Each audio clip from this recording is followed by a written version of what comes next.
देवी अपराध स्तोत्रम। माँ माँ माई माँ, मैं मंत्र नहीं जानती न यंत्र। ओहो, मुझे स्तुति का भी ज्ञान नहीं है, न आह्वान का पता है, न ध्यान का। स्तोत्र और कथा की भी जानकारी नहीं है। न तो तुम्हारी मुद्राएं जानती हूँ, न ही मुझे व्याकुल होकर विलाप करना ही आता है। परंतु एक बात जानती हूँ, केवल तुम्हारा अनुसरण, तुम्हारे पीछे चलना, जो कि सब क्लेशों को, समस्त दुख विपत्तियों को हर लेने वाला है, सबका उद्धार करने वाली कल्याणमयी माता। मैं पूजा की विधि नहीं जानती, मेरे पास धन का भी अभाव है, मैं स्वभाव से भी आलसी हूँ तथा मुझसे ठीक ठीक पूजा का संपादन हो भी नहीं सकता। इन सब कारणों से तुम्हारे चरणों की सेवा में जो कुछ त्रुटि रह गई हो उसे क्षमा करना, क्योंकि कुपुत्र का होना तो संभव है किंतु कहीं भी कुमाता नहीं होती।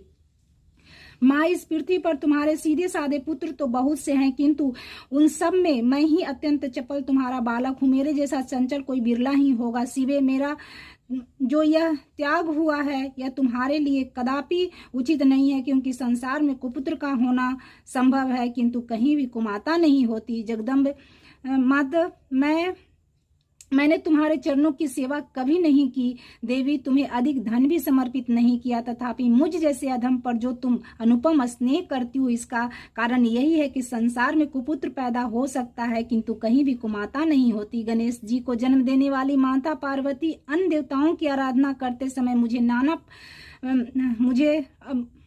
नाना प्रकार की सेवाओं में व्यग्र रहना पड़ता था। इसलिए 85 वर्ष से भी अधिक अवस्था बीत जाने पर मैंने देवताओं को छोड़ दिया। अब उनकी सेवा पूजा मुझसे नहीं हो पाती, एवं उनसे कुछ सहायता मिलने की आशा नहीं है। इस समय यदि तुम्हारी कृपा नहीं होती तो मैं अवलंब रहित होकर किसकी शरण में जाऊंगा। माता अपर्णा, तुम्हारे मंत्र का एक अक्षर भी कान में पड़ जाए तो उसका फल यह होता है कि मूर्ख चंडाल भी मधुपाक के समान मधुर वाणी का उच्चारण करने वाला उत्तम वक्ता हो जाता है। दीन मनुष्य भी करोड़ों स्वर्ण मुद्राओं से संपन्न हो चिरकाल तक निर्भय विहार करता रहता है। जब मंत्र के एक अक्षर के श्रवण का ऐसा फल है तो जो लोग विधि पूर्वक जप में लगे रहते हैं उनके जप से प्राप्त होने वाला उत्तम फल कैसा होगा, इसको कौन मनुष्य जान सकता है।